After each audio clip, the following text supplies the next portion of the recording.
la cortesía verbal es un conjunto de estrategias que uno utiliza para poder comunicarse con el otro de manera de evitar conflictos.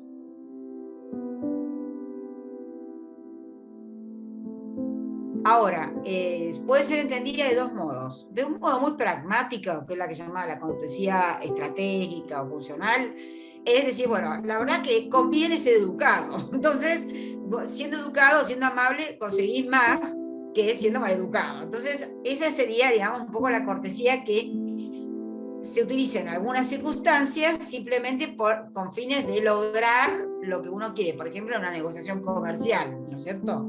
Pero después está la otra, que es la que nos interesa a nosotras, que es la cortesía comunicativa, es decir, la que se basa en el respeto al otro, en la diferencia con los demás, las diferencias y esas diferencias que nos enriquecen, y en la capacidad de escucha, en la capacidad de tolerancia y de encontrar puntos de contacto y en tratar a la gente realmente como se merece, como todas las personas humanas merecemos ser tratados con respeto, con pasión, con buena actitud y más allá de que las discrepemos en las cosas que cada cual tiene derecho a opinar, ¿no? Es decir, evitar todo tipo de agresión, de todo tipo de violencia. Para eso hay algunas recomendaciones respecto de cómo pedir, cómo disculparse, cómo atenuar un pedido, es decir, cómo suavizar ese pedido a modos más lingüísticos que ayudan a suavizar un pedido y que se usan en casi todas las culturas. Lo que pasa es que de zona en zona van variando. Vivimos en una época, dice Dubet, de las pasiones tristes, dice, ¿no? Es decir, porque estamos como en un clima de exacerbación que yo soy muy defensora de las redes sociales, pero reconozco que la viralización, la rápida transmisión a través de las redes sociales hace que mucha gente en el anonimato o en escribir lo primero que se le cruza por la mente no se detenga a pensar qué efecto puede causar en los demás, no solo en el destinatario del mensaje, sino en los otros grupos, en las otras personas que van a leer el mensaje.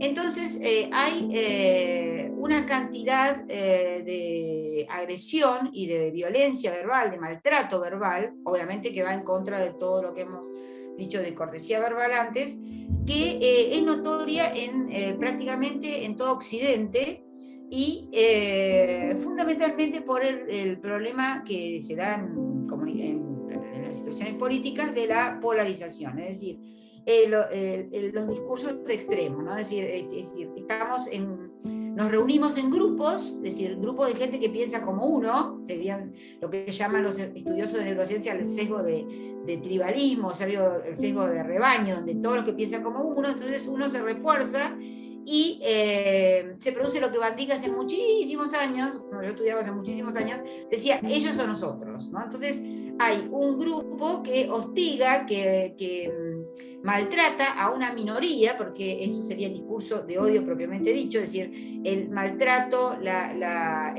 estereotipar a las minorías, ya sea por su raza o etnia, sea por su género, sea por la edad. Hoy en día hay bastantes fenómenos con el tema del edadismo, es decir, la gente tiene una edad mayor que la gente más joven, por si son migrantes, si no son migrantes, es decir, bueno, hay una cantidad, pero en general el discurso de odio se da, eso lo dicen todos los organismos de los derechos humanos, de mayorías sobre minorías, minorías que les cuesta más defenderse.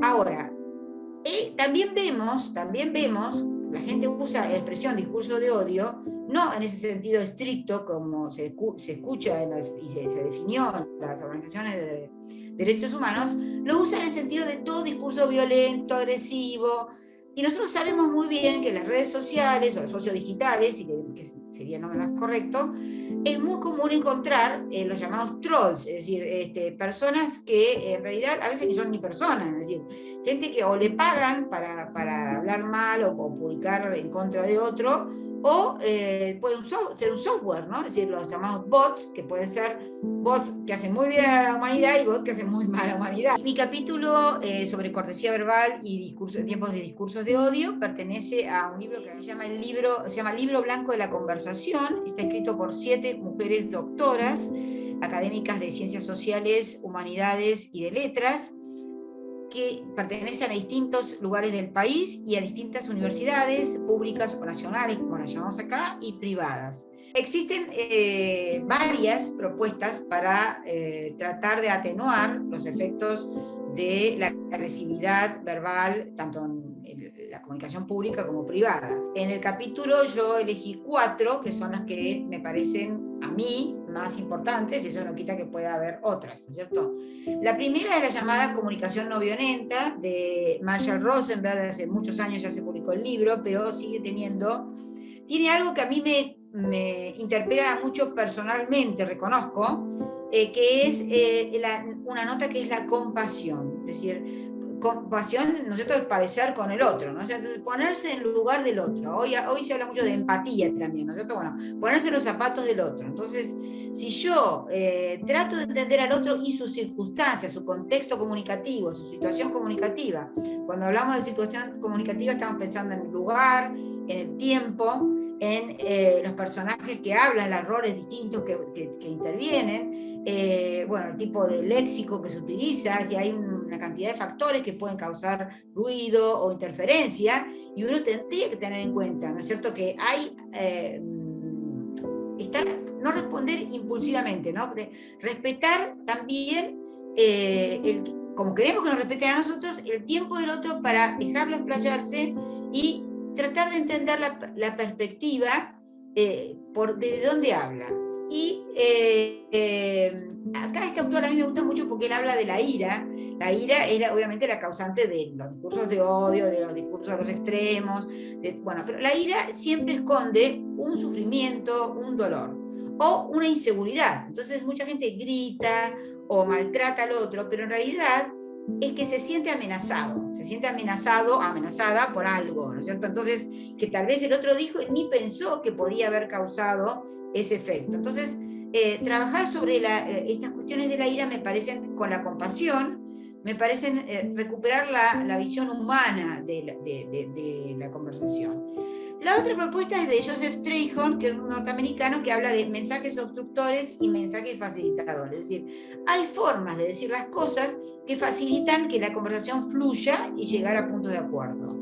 Y hay formas que sirven para obstruir. Por ejemplo, si yo le digo un grito, le pego un grito a alguien o le digo a alguien, vos qué sabés, definitivamente estoy atacando su autoestima y el otro no va a querer seguir conversando, o la conversación va a pasar a otro plano que va a ser la discusión violenta.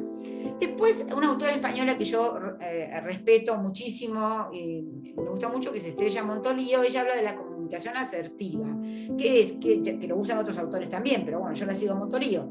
¿Qué dice Montolío? Decir con claridad y sencillez lo que yo considero que es correcto, que a mí me parece, y decirle al otro, mira, esta es mi posición, o puedes tener otra, pero siempre con claridad y firmeza. Asertivo supone con firmeza, es decir, porque acá también hay muchas cuestiones de autoestima. Cuando nosotros nos sentimos vapuleados por el otro, maltratados por el otro, es porque nos dejamos maltratar por el otro. Entonces habría que ver también cómo hacemos nosotros para reforzarnos en nuestras creencias sin asustarnos, sin tener miedo, sin caer en la ira, sin dejarnos dominar. Y entramos directo en la última, que es la de Peckham, que escribió un libro que se llama Cómo defenderse de los ataques verbales, y ella habla de un escudo protector, que tiene que ver con esto, con una necesidad de autodefensa. Si yo tuviera un escudo invisible, ¿no es cierto?, de independencia, entonces lo que el otro diga, que por ahí lo dice por lo que lo sea, pero me hiere, que no atraviese ese escudo. Yo diga, bueno, esto corre por cuenta de él o de ella, es su problema, no es mi problema, yo traté de contribuir positivamente a la conversación, y bueno, y si no cometí un error, pedir disculpas, por supuesto, pero tener muy en cuenta que yo tengo derecho a opinar, pero no tengo derecho a maltratar, y lo mismo pasa con el otro. Él o ella tienen derecho a pensar lo que deseen, pero no tienen derecho a maltratar al que piensa distinto.